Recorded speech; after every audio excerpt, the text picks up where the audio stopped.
everyone. I'm your host, Eileen, an attorney licensed here in the state of Texas and in the Philippines, and the managing partner of Legal Dizon Law Firm based in Houston, Texas. Good morning, good afternoon, and good evening. Magandang tanghali, magandang gabi, magandang hapon, maganda lahat. Sa lahat ng mga nanonood at nakikinig sa atin ngayon, ano man ang ginagawa ninyo at saan man kayo naroroon, maraming salamat at sa dami ng pwede niyong magawa, pinili nyo na samahan kami today. And welcome to Usapang Off the Record. Yan. If this is your first time to tune in, I'm glad that you made that choice. Alam nyo, ang Usapang Off the Record ay isa lamang sa mga programa na mapapanood at mapapakinggan ninyo sa Roof Chamber Radio Pinoy. We are live stream sa Facebook at sa YouTube, and mapapakinggan nyo rin kami. Ang recorded live show namin ay available sa Spotify, Apple Podcasts, Google Podcasts, Overcast, Pocket Cast, Listen Notes, and Radio Public. Ayan naman. So tune in and join us for a deep dive into legal matters that could change your life. So ngayon, huwag na nating pagtagalin. For today's episode, pag-uusapan natin, off the record, ano-ano nga ba mga available visas para sa ating mga healthcare professionals, mga healthcare workers natin. Pag-uusapan din natin off the record, ano-ano yung mga requirements. And also, yung estimated processing times for the most common visa-sponsored positions in the U.S. healthcare industry. Maraming mga nagtatanong yan. Hindi naman ako nagtataka kasi marami tayong mga pinuproduce na mga healthcare professionals dyan sa Philippines. Kaya naman, sa ating programa ngayon, sa Usapang Off the Record, ay makakasama natin ang isang kilala or well-known na immigration attorney na nakabase dito sa Houston, Texas. And he's been an immigration attorney for more than 25 years. He focuses on non-immigrant visas at saka permanent residence for healthcare professionals. We're talking about your doctors, nurses, physical therapists. Yan. He is a board certified in immigration and nationality law by the Texas Board of Legal Specialization. At alam niyo ba ng ating guest for today? Ay taga Batangas, so Batanggenyo siya. Well, basically his parents are from Batangas province, so Batanggenyo na rin siya, di ba? Kaya naman samahan niyo ako na i-welcome natin dito sa Usapang Off the Record si Attorney Gary J. Ilagan. Thank you, Attorney Eileen. Yes, Attorney Gary, welcome to the show. Thanks for having me. It's really cool to be with you, and alae to all of my Batangueño family there and friends. It's been a while. Did you even say it right? Alae? I don't know if there's a way to say that. Don't try me with getting the accent correct, but Yeah, and Gary, oh, sorry. See, I'm telling you now, I may call you your first name. Because mga kaibigan at mga nanonood nakikinig sa atin, dito kasi sa US, we are used to saying the first name only. We go by the first name basis. So, Gary and I are very used to calling each other first name. So, I'm sorry kung tinatawag ko siyang Gary sometimes, but I do mean Attorney Gary. Yeah, it'll take some getting used to. Attorney Eileen, I don't know if I'll be able to do it throughout the show.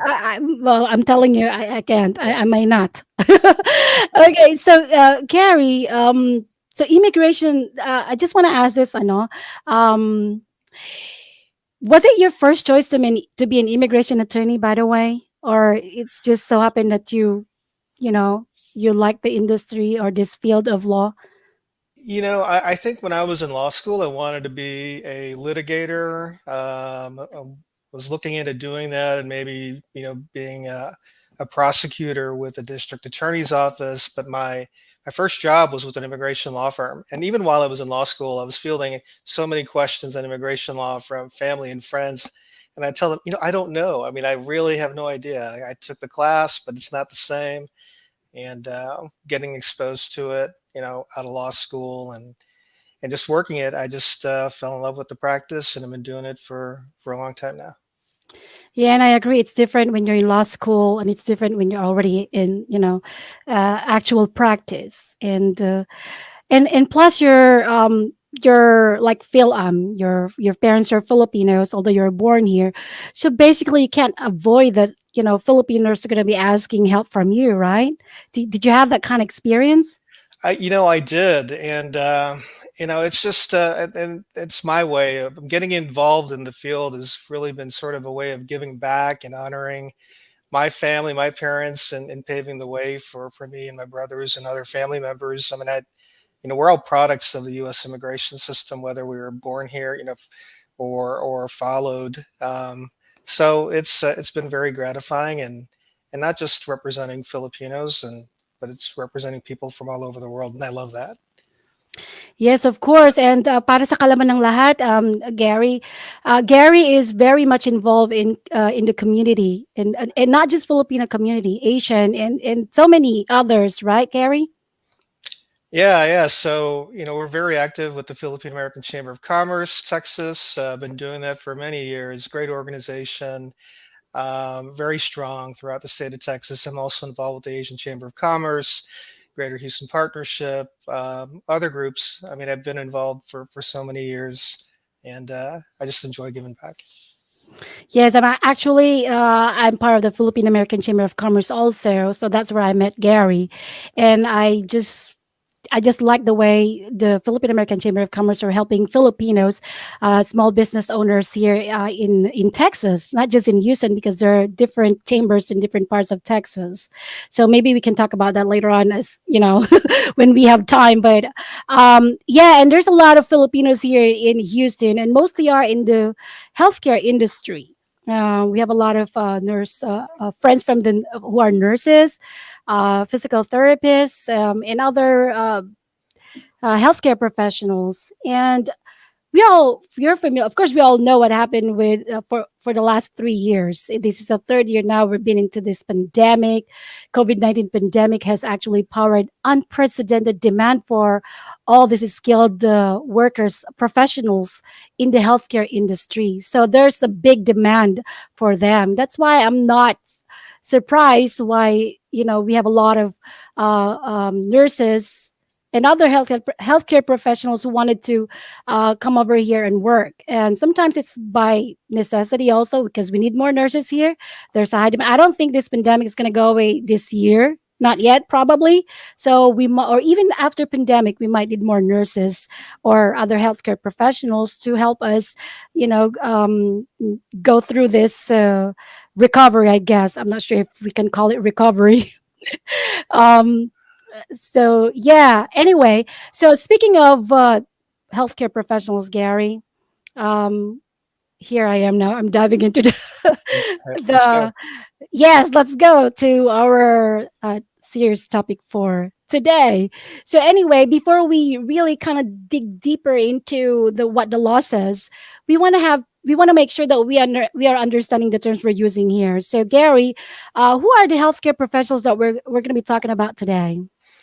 Well, for the most part, these will be clinical healthcare workers, primarily registered nurses, physical therapists, medical technologists, occupational therapists. Those are the main occupations that we talk about. That many Filipinos uh, become specialists in, professionals in, and how they migrate to the United States, either by way of a temporary work visa or immigrant visa, which leads to the green card.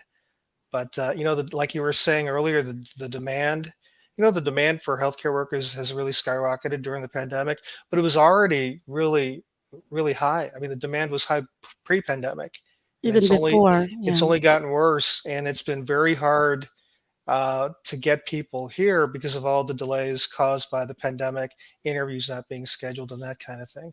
So yeah, it will not go away. And on top of that, and I'll bring this up right now, even the Philippines has put a temporary ban on the deployment of non-immigrant healthcare workers out of the country, and they started this in April 2020 in order to assure that they kept enough Philippine healthcare workers in the country, and they didn't leave. And that's been in place since then, with the only exception of you know nurses, nursing assistants, and nurses aides, I think, leaving on temporary visas um, to pursue work outside of the outside of the Philippines and go anywhere else in the world. So that's been a big time challenge because as a result, what's happened is you have medical technologists um, and PTs who are not able to leave the Philippines on H1b visas. So I can get into H1b if you'd like me to talk about that. I mean, just very simply, the H1b visa is the most common temporary work visa for specialty occupation professionals. These are jobs that require a bachelor's degree or higher. And it's very hard for a nurse to qualify under an H1b visa because the general requirement for licensure in the United States is only a 2-year degree, associate's degree, or 2-year diploma Yeah. in nursing. So by definition, you're not going to get H1b visas for nurses.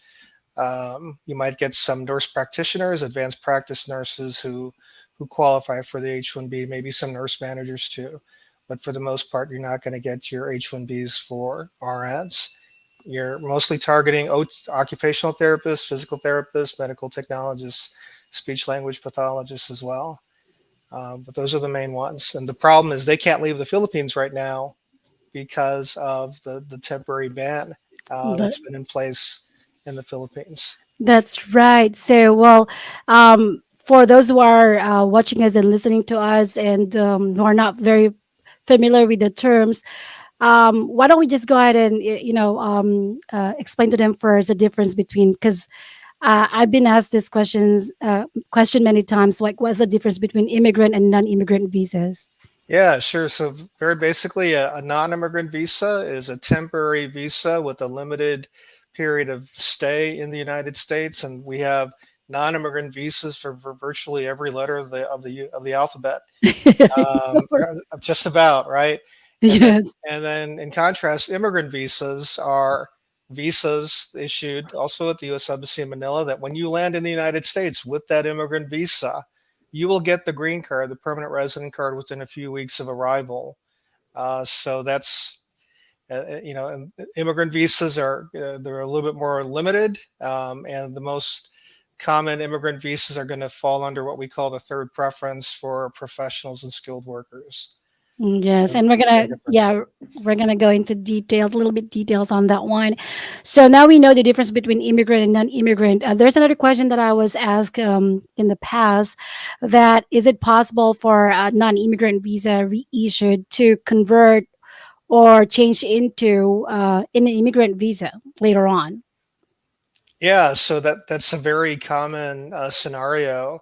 The H-1B visa, it's a beautiful visa because it's what we call a dual intent visa, and that means you're a non-immigrant, but you may also have the dual intent of becoming a permanent resident of the United States. So you can actually enter the U.S. on an H-1B work visa and tell the immigration officer at the port of entry, "Yeah, I think eventually I'm going to apply for the green card," and they can't do anything about it. You come right in, Mm-hmm. no problem. You have that right. You may seek that. And what happens is H-1B workers come in for initial 3 year period of stay. Usually they get another 3 years for a maximum 6 years. And during that 6 year period, the employer or some employer will initiate the green card process in the United States. Depending on the job, it may require a test of the local market called labor certification to look for any qualified U.S. workers or not. Registered nurses and physical therapists are exempt from that requirement.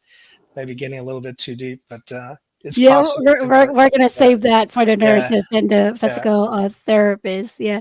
So, okay, yes, the answer to the question is yes. But here's another question that I've been asked a lot, because you mentioned about the ban, right? So, but some people who already have their multiple entry tourist visas, so they come over here, and maybe they're healthcare professionals, but what they have, it's just a tourist visas, and so they come over here.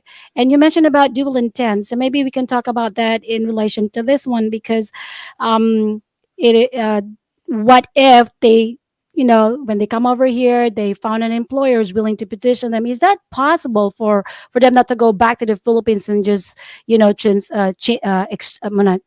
from H1, I mean from B2, which is a tourist visa, to a work visa? Yeah, it's definitely possible to do a change of status. Just generally, one has to be pretty careful about what their intentions are when they approach the port of entry, because if you come in as a visitor and you start talking about, oh, I want to find a job, I want to work, or I want to get the green card, or I want to marry somebody, that's no longer non-immigrant intent on a tourist visa. Yes. And the immigration officer at the port of entry could just revoke your visa, put a red line through it, and put you in secondary inspection at the airport, force your airline to get on a plane and go back home. So you don't want that.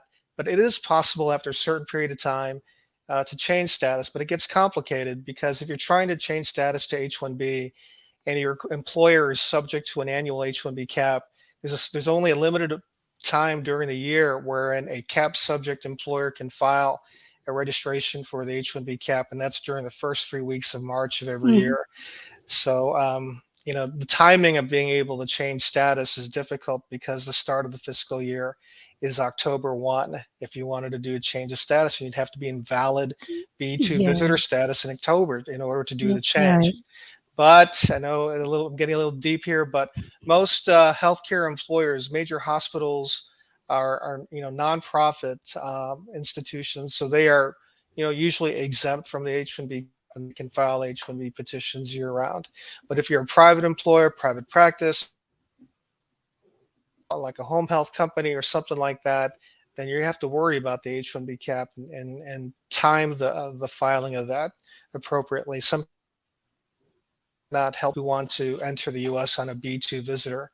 And a lot of the problem right now is that because of the pandemic, if you try to file a B2 extension asking for another 6 months, because you normally get a 6 month stay, you want to get a 6 month extension, that extension is going to take over a year for the government to review. So it's very rare that I will recommend a B2 extension anymore. It's just the processing times are just that. Yeah, that's true. And I And also even if wanted to you, bring up, the temporary ban on the deployment of healthcare workers. It only applies to non-immigrants leaving the Philippines. So immigrant nurses can come to the United States. So they're still able to get their immigrant visas and come. It's only if they wanted to go somewhere temporarily outside of the Philippines. That's where they were banned. But if they want to live permanently in a different country, then they can immigrate to the U.S. And they have been. yeah, so only if the country has a ban. So right now, Philippines has a ban, so not a good idea. But I just want to go back to that B2 visa because it's a resource of questions actually, because because of the ban, they have what they have right now is the multiple entry B2 visa, which is a tourist visa. So um, let me just translate in Tagalog, Gary. Ang sinasabi ni Attorney Gary, I don't know if you're understanding, but trust me in this one, Gary. I understand. So, okay. So, ang sinasabi ni Attorney Gary na kung nakabito ka, hindi naman imposible na makakuha ka ng makapag-transition ka from B2 to H1B. Kaya lang, siyempre, iisipin mo rin kung na may time limited kasi yun eh, time restriction yun eh. Isa pa, pipiliin mo kung anong industry kasi nga mayroong cap yan, mayroong hindi. So kung subject yan sa cap, you'll have to make sure that you're filing within the time period within which to file. So, kumbaga, whenever you decide to do that, or before you even make a decision to do that, we advise that you consult an attorney who will be able to advise you really on what's the best choice for you. Because I've seen a lot of Filipinos who were, I don't know what happened to them. They are out of status and they don't know what to do because their immigration petition was mess up. So it's really sad that this could happen. It is your life. We understand it's your life. It's not just your life, but your family as well, who's actually uh, you know uh, trusting you, or probably ano bang tawag natin doon na umaasa sa'yo. How do you say that in English? Um, what is that? Depending on you for support, you know. So it's not just one life what we're talking about here. So it's really important that you consult an attorney who is knowledgeable in that field. when I say knowledgeable, if somebody's just doing a different kind of law, then I don't think that will be a good source for you. So, but I'm not saying that they can't. You just have to be smart enough whom to consult. Okay. So anyway, yes, Gary, you were about to say something. Yeah, no, that's so true. And I've seen so many times people who've come to me and they've already overstayed their B2 visas. And and during the earlier part of the pandemic, people couldn't travel, so we had to file B2 extensions. They had no other choice. And as immigration lawyers, we advise as much as possible to our clients. You have to maintain status. My job is to maintain your status. I cannot tell you to overstay. That's not what I can do. Okay, I shouldn't be doing that. We're not allowed We're to. not allowed to. I would be, being unethical in doing that. So I file an extension, and that's what I will do during the pandemic if they cannot travel. But the people who don't, they run into a lot of risks because if they overstay their 6 month stay usually, well then the multiple entry visa and their passport is deemed automatically revoked. They'll never be able to use it again, right? That's right. And they'd have to go back to the embassy to get a new visa to come back. If they overstay more than 180 days but less than 1 year, and then let's say they overstay for 7 months and they Mm-hmm. go back to the Philippines, they trigger the 3 year bar. They cannot come back for That's three right. years. If they overstay, they have unlawful presence for 1 year or more, and then they leave the United States, they trigger the 10-year bar, right? And That's right. so many times I've told people, look, if you leave now, you trigger the 10-year bar, and they start, I wish I knew. Well, somebody should have told you. You should have Mm-hmm. consulted a lawyer, and now they're stuck. So it's unfortunate circumstances that we encounter from time to time. Yeah, and even if they already, like let's say for example, they're on a 3-year ban rule, and then after 3 years they applied again. It's not always a guarantee that they will be issued another one. I mean, it's like a bad record, right, Gary? Well, generally, within okay, somebody leaves within the 3 years. Yeah, you've got a black mark. But after 3 years, I've done cases. Right, I have done cases for people who had unlawful presence more than six Mhm. months, but less than a year, and they left. They triggered the 3 year A bar. 3 year, okay, Right? yeah. But then once that 3 years was up, we were working on something else to get their immigrant visa, and they went to the embassy. 3 years are up. Consular officer goes, approved. Come on in. I mean, Oh you have a job yeah, waiting for you. So that's what we do. If somebody has to leave, then they just have to suck it up and wait the 3 years and be able to come back. That assuming there is still an employer willing to yes. sponsor them, or if it's a family-based case, and it's a little bit different in terms of qualifying, but it's definitely You're possible. you're right, but again, it depends on what kind of visa you're applying. Again, after that ban Yep. is lifted. Yeah. So, wow, so much things really to talk about, and let me see if we have some pressing questions here, if ever. Okay. All right. Let's go ahead and read the first question that I have here. It's from Tino V. Assuming I'm pronouncing your name correctly, because I'm really bad at it. Um, he's asking, is it more challenging to migrate to the US as a nurse during the time of COVID? You know what? We're going to answer that one, Gary. We're going to answer that one after a quick break. Okay. Very good. Hello, I'm Mari Kaimo, Executive Director of a ministry called Roof Chamber Media, producers of The Roof Chamber Live. To date, the group has produced a total of 3 seasons, all but the first few episodes of which are available on YouTube, Facebook, Spotify, and other platforms. We have shows which talk about love and forgiveness, about the day to day struggles of Christian life, about the depth of the power and the beauty of the Word of God. Shows which explain how to find hope, joy, and salvation in the gospel of the Lord Jesus Christ. And there is so much more that we can do with your help. If you agree that the world needs to hear more of Jesus' message of unconditional love, forgiveness of sin, and salvation through Him and Him alone, would you consider becoming a Roof Chamber Media partner? Your monthly donations will keep this ministry going for as long as the Lord will have us minister through His grace. Our Patreon and Subscribe Star accounts info will be provided on our YouTube channel and Facebook page. Thank you for being a blessing, and thank you for your commitment to Roof Chamber Media.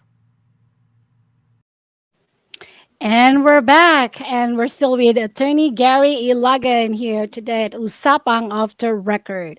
So, yeah, we have a question here. We read it before the break.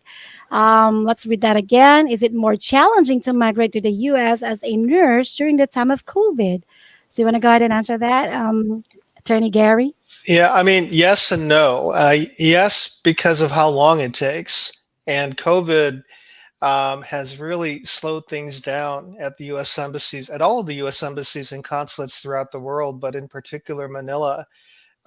Cases were backed up, especially during 2020 and well into 2021, and things have gotten a little bit better, maybe in the latter half of 2021. And recently, the State Department announcing that they would really try to adjudicate somewhere around 4 to 5 thousand immigrant visas from November through the end of February for those who are in line. And it's all about getting in line. There is a queue, and the easy part, and this is what I tell people all the time, is that the EB3 category for the Philippines has been current throughout the entire pandemic.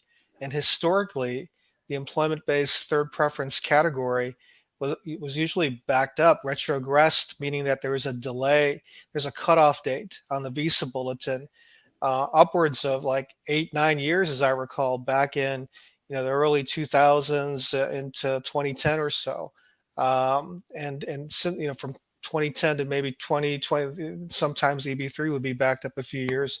But during the entire pandemic, EB3 has been current, it's been available. So immigrant visas numbers are available. It's just that they're not being issued as quickly enough, to meet the demand in the United States caused by the pandemic, or worsened by the pandemic.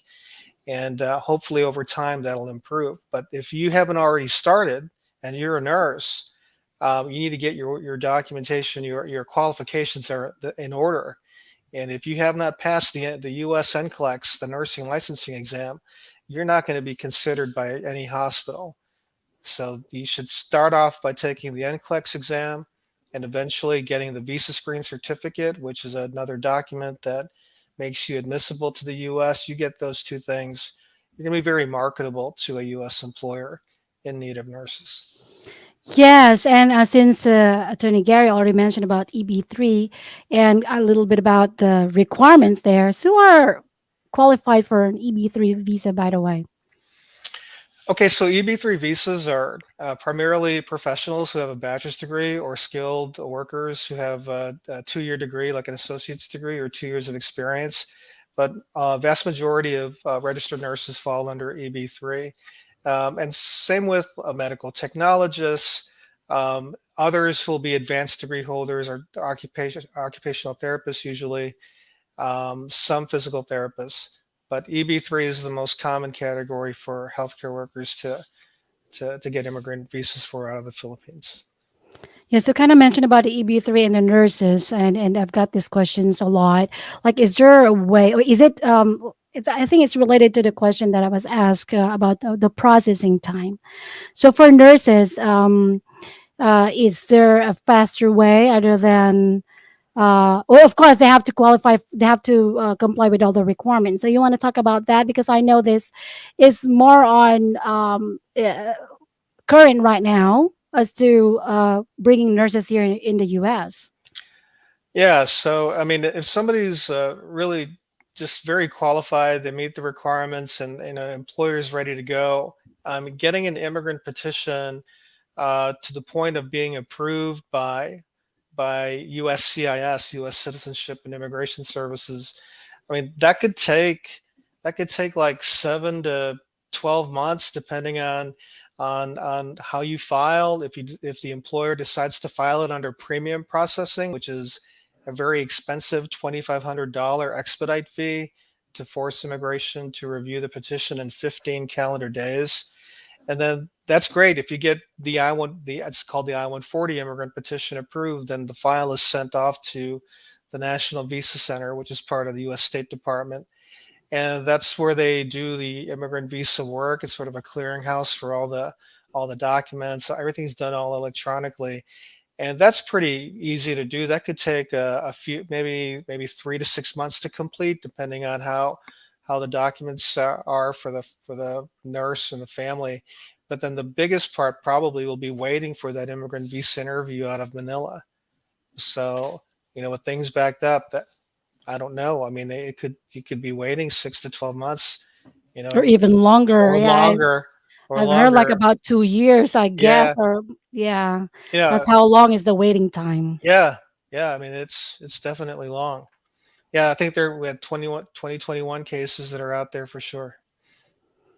Yeah. So okay. So that's for our nurses. By the way, for the listeners and audience, kung meron kayong mga katanungan, pwede kayong magtanong. I-post nyo lang sa comment section, and we will try our best to read the questions and maybe address those questions if we have time. So anyway, going back to our discussion. So that's for nurses. What about other healthcare professionals? About doctors, let's say, for example. What do we have for the doctors? Well, I mean, doctors are very, yeah, they fall into just a very unique situation. If they haven't done their residency, then if they're doing their residency here in the United States, then they become subject to a what we call a 2-year foreign residency requirement. They would be coming here probably on a J1 exchange visitor visa, and it's tough for them because when they complete their residency, they got this small window of opportunity maybe to get a waiver through a state, such as Texas. There's a waiver involved, and you'd have to work, get a commitment to make a commitment to work for an employer in a health professional shortage area to get a waiver, and work for that, and in order to get an H1b to work for that particular employer, and you have to work for them for 3 years. Doctors are a totally different animal. Very a lot more challenging when you have to end up doing residency here. But physical therapists and OTs, like I said earlier, in medtechs, yeah, they're not getting H1b visa. Well, they can get the H1b visa, right? They can get an H1b petition approved, and then they can go to the embassy and get the H1b visa. But they're not going to get the overseas employment certificate to leave the Philippines because of the temporary ban on the deployment of healthcare workers Yes. out of the Philippines. So they're stuck. So what I tell physical therapists is, well, maybe the employer is willing to do an immigrant petition, much like the nurse. And like I mentioned earlier, physical therapists and registered nurses are exempt from labor certification, so that the employer can go straight to immigrant petition. And it's just like filing a petition for a nurse. Different requirements for PTs, a little bit more challenging in terms of the licensing, but it's definitely possible for PTs to immigrate, much like the RNs. It's a little bit longer for somebody like an occupational therapist or med tech to get immigrant visa because the employer has to do foreign labor certification, test of local market, where the U.S. employer test the local Yes. market for U.S. workers. That process alone will take more than a year. Can we give them like an overview? How is it? How is the labor certification happening? Because really, that's what makes it more challenging and longer the process, right? So let's give them an overview. What's happening when we do labor certification? Yeah, so with labor certification, the employer has to be willing to conduct, like I said, the test of the local market. But before you even do that, there's a prevailing wage determination that has to be filed with the U.S. Department of Labor with all the minimum requirements for the position. And then when DOL says, okay, this is what the wage is going to be for, let's say, an occupational therapist in Harris County, Texas, then that's the baseline wage at which any recruitment of U.S. workers has to be conducted. And the recruitment is pretty, I mean, it's pretty strenuous in terms of just how much recruitment that an employer has to do for a professional. And we're talking like 2 Sunday ads in a local Yes, major newspaper, job order with the state of very Texas, technical. and 3 additional media. I mean, it's a lot of work. And then the employer Hmm. has to, review and see if anybody, any qualified, able, willing, or available U.S. workers apply for the job. And it's a lot of work, and it'll take more than a year. But once you get past that, and DOL certifies it, they approve it that okay, this job is open. This job may be taken by the foreign national on a permanent basis. At that point, the employer can file an immigrant petition for the healthcare worker. And usually the healthcare worker is already in the United States on an H1b visa, so that they would be filing their adjustment of status to permanent residency right around the same time. That's the last step in the green card process. Three-step process for green card for medtechs, OTs, two-step Yeah. process for RNs and PTs. Nurses, yes, that's Yeah. right. So, yeah, so actually, that the labor certification is the first step for before a visa may be issued, right? If they're um, qualified for that. Here's a question here, Gary. Let's see. Oh, again from Chino. Oh, wait. Yeah, I have Lenny. Thank you, Lenny, for joining us today, and thank you for inviting your friends. Also, I feel like I know this lady here. Jerisa Ilaga. And yes, hi. Well, Jerisa is, I don't know. Gary will talk about her. Oh man, that's She's the my best that's my wife. She's partner. awesome. She's She's the awesome. best partner. Thank you for watching me. Yeah, thank you for watching us. And here's a question from Chino. Chino, are healthcare applicants required to quarantine upon arrival, or is there any COVID protocol that they need to follow? So anybody visiting the United States on an international flight or immigrating here, landing on a visa, number one, need to be vaccinated for sure. And then I think they have to get a negative COVID test Mm, within 72 hours or something, I think, before they arrive. 72. Okay. But there's no quarantining in the United States. You don't have to worry about doing any of that. Yeah. What if they're not vaccinated? They still can, Then, right? well, I don't know if there are exceptions to that. Then they cannot I board think, the plane, or yeah, I think there is, but they have more requirements. yeah, yeah, Yeah. More strict requirements for them to comply with in order for them to get in. right. Yeah. So, okay. So here's another question. Okay. From Karner. Am I saying it right? Karner. I don't know if I'm going to pronounce this the Tagalog way or the English way. So, Karner Hirang. I'm sorry if I mispronounced your name.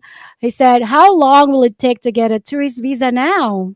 Oh man, it's going to take a long time. A I while. was looking at the visa wait times to get a visitor visa in Manila now. It's 326 calendar Oh, days. Yeah. yeah, So well, that's just the estimate. Could be longer yeah, than that. It depends on the availability. They're also in Manila, but right? it at any consulate you can try to get an emergency type visa. If there's really a family, usually it's a life or death situation in the US and you need to be here, then that's really the only time that you can get um, an emergency appointment to apply for a visitor visa or some major thing that you need to attend to, like a court case or something. You'd have to present it to the consulate, to the embassy, and see if they're willing to approve it. Yes, and again, that is discretionary. It's up to you Absolutely. how you're going to prove it to them that you really need to be here and that you have reason to go back to the Philippines. Hmm. You know. So thank you, Lena, for joining us today. Also, Olan Butial. And okay, here's another. Is this a comment? The best immigration lawyer for me. I'm assuming it's Attorney Gary you're talking about, Lena. And Hi, Lena. and yes, Olan, what is this? I think he's inviting somebody. Yeah, thank you for inviting your friends to watch. I mean, this is educational. We try to, share what the important legal matters that we think you will need. And as practicing attorneys here, that's what they usually ask. Those are the questions that they usually ask us. So we feel like, we can address this way and be able to help others help you. Oh, here's another question from Chino. Um, is it possible for unvaccinated U.S. citizens to travel to the Philippines and enter the country without any issues? I I think we don't just, know. yeah, I think we kind of mentioned this a while ago. I know that they can. It's just that there's more strict requirements, like maybe a lot of tests required.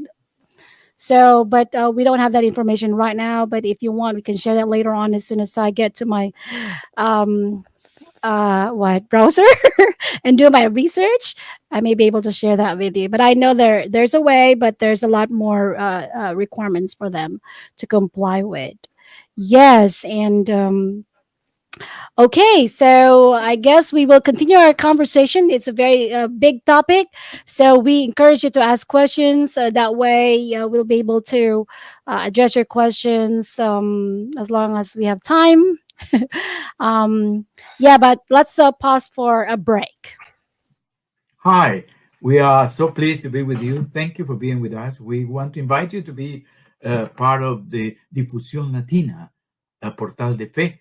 We are the Spanish ministry of Roof Chamber Radio, and we are so blessed to be with these guys all around the world. Please be with us on YouTube and Facebook. We would love very much to know how God is blessing you. And please come along and support us. God bless you and see you then. And we're back. Okay, so I know that more people are coming in.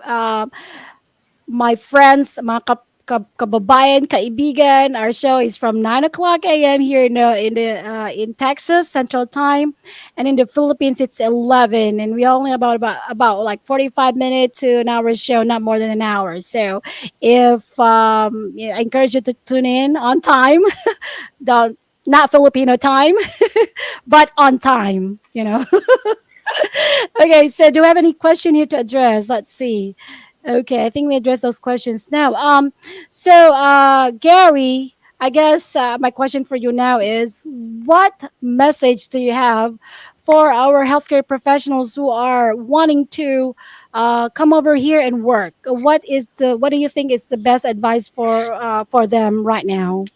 Well, for sure, getting your credentials to a point where you are marketable, right? Where you can actually tell, you can apply for jobs in the United States, and hospitals or recruiters or assisted living centers are going to say, okay, this person's qualified. So, like I mentioned earlier, for RNs, take the NCLEX exam. Don't take the CGFNS qualifying exam.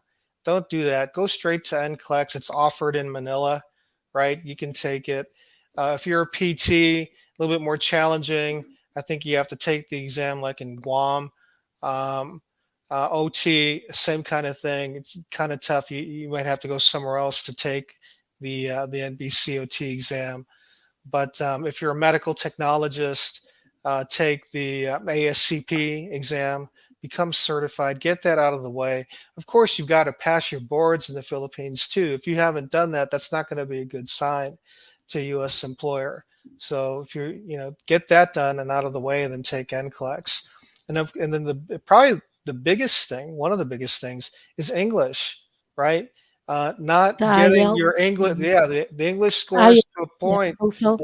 where you can actually meet the requirement not only for the visa screen certificate but also for the state, because the scores are different. They vary from one state to another. So you need to score as high as possible in order to become licensed in the U.S. and get the visa screen certificate in order to immigrate. And the visa screen is the biggest thing. That document certifies that you're an admissible clinical healthcare worker, and if you don't have it, you are not admissible to the United States. And Mhm. for RNs, you got to get it from. There's a new one that's been added to it, but usually you go through the CGFNS, the ICHP CGFNS. Joseph Silney, I think, is the new one for RNs. And then Mhm. PTs got to go through CGFNS or the FCCPT. OTs could be the CGFNS or the NBCOT. So getting those things out of the way, that it'll go a long way, because that's what recruiters look for. And if you don't already have it, and if they know what they're doing, they're going to tell you, you need to do this, you need to do that. So those are the things to just get it done, get out of the way, get your English up there, and pass Mhm. the exams, whichever battery of exams you take. Yeah. Okay. Here's a question, Gary. It's a big thing in the Philippines. I don't know why, but if you if you take the test and you failed it and you're gonna take it again, it's some sort of like a qualification already for for a certain job. So so my question in relation to that, does it matter how many times they took the NCLEX test, or really just get those passing grade? Um, I can't remember how many times somebody can take the end. I think there's a limit. It might vary Mm-hmm. from one state to another, but yeah, I mean, at some point, it's not going to work out, right? But keep trying. That's I do tell people not to give up. Mm-hmm. And another thing too is getting the practical experience. And Yes. that's a very difficult thing to do in the Philippines sometimes. Finding a job to work as a nurse or as a PT, and if you can't find a job in the Philippines, look to immigrate to some other country. Maybe you go to the UK or to the Middle Yes. East, like many people do, or Canada, to get that practical experience, and that'll That's only right. build your resume, build your CV. And I tell people it may not happen right away, but it might happen in the future. It could be a few years later. Eventually. Yeah, Yes. if you immigrate to Canada and you become a Canadian landed immigrant, after 3 years you become a Canadian citizen, and as a Canadian citizen you can come on a TN visa to work as Yes. a registered nurse here, or as a med tech, or as a physical therapist. Those are, it's definitely a route you can take. You can go through Canada, and Canada has reaped the benefits of Filipino healthcare workers. So many have immigrated to I know, Canada. right? Yeah. Yeah. Oh, by the way, when attorney Gary mentioned about getting those experience, it doesn't count your internship. It has to be a real job, nursing job. Um. Uh. Yeah. So and I know, and I can relate to this because it's really hard in the Philippines. It's really hard to find a job. Really, I mean, sometimes you have to you have to pay the employer to hire you to get that experience, I, instead of you being paid by the employer. So I don't know. This has to be changed. I mean, this is not what it's supposed to be, right? Yeah, when I first heard that, I thought, why does that happen, and how is that even legal? I mean, I anyway, know. it just sounds so backwards. It would never happen here in the United States. You can't do that. That would be against the law, I think. So, Well, uh, there's so many things there, Gary, that we yeah, thought that they can't, but it's happening, yeah. sadly. Yeah. Okay. So, let's read some comments in here. Okay. What was that? Lena said, "Good info, Attorney Ilagan. Thank you, Lena Bautista Danag." Yeah, that's true. NCLEX and IELTS for RNs that we were talking about a while ago, and good advice. Thanks from Lena again. And okay, I think I've read that already. Um, yes, I thought that I know this person, Rochelle. Well, she's my baby sister in the Philippines. I told her, you better watch and you better make comments. I know you're watching. That's your proof that you're watching me. So, hello, kapatid, my ading, so my bunso. Thank you for watching. Finally, you made your comments. So, okay, here's another one. I think this is, we have one more here at the bottom. Yes, from Lena. RNs needs to work in an acute facility with 100 beds at least a year. Are you pertaining in the Philippines or here? I'm not really familiar with that. Is this happening in the Philippines, Lena? Yes, you can answer my question if you want. You can, type there in the comment box, and you will show your answer on the screen. But anyway, so yeah, Attorney Gary, if someone has specific questions for you, how do they go about it? What do they do to contact you, or what's the best way to reach you? Well, the best way would be to contact me by email. There you go, geologin at fonglegal.com, and that's my office number. Email is probably best, especially if you're overseas, and then we can schedule consultation virtually. We use Microsoft Teams primarily for our virtual consultations, and I'll try to accommodate the time difference as best I can. Yeah.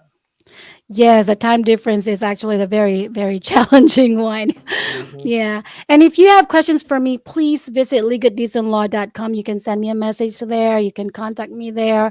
You can schedule a consultation as well, or you can just simply send me a message. I think I mentioned that already. So, okay. So, did Lena answer my question? I'm not sure. Okay, it's not there yet. So, but yeah, feel free to just answer that question anytime, and I will try my best to reply to your question. And if ever you have any more questions, you know how to contact Attorney Gary Ilagan. You know how to contact me. So yeah, feel free to contact us. That's what I'm gonna say. Is there any other thing you want to say, Gary, before we go? Well, Attorney Eileen, thank you so much. It's been a lot of fun. I think what you're doing with the Usapang off the record is really cool, very innovative, and kudos to you for doing it to educate not only Philabs here in the States, but of course Filipinos, kababayan, who are, I'm sure, are finding the information very, very informative. So, well done. Well, you're very much welcome, Gary. And thank you also for sharing your insights today with our audience and listeners. I'm sure we all appreciate your time and effort, Tony Gary Ilagan. And of course, maraming salamat sa lahat ng mga nanood at nakinig sa atin ngayon. And before we go, I would like to say thank you to Roof Chamber Radio Pinoy. So kayo naman, kung hindi pa kayo nag-subscribe dyan, mag-subscribe na kayo sa Roof Chamber Radio Pinoy YouTube channel, and also mag-like na at mag-follow na sa Roof Chamber Radio Pinoy Facebook page. And thank you to Fenji Villasin, Ponce Alvarez, and Attorney Orlando Disa and my technical team. I'll see y'all next week sa isa na namang Usapang Off the Record. This is Silene. Have a great weekend, everyone. Make it worth it.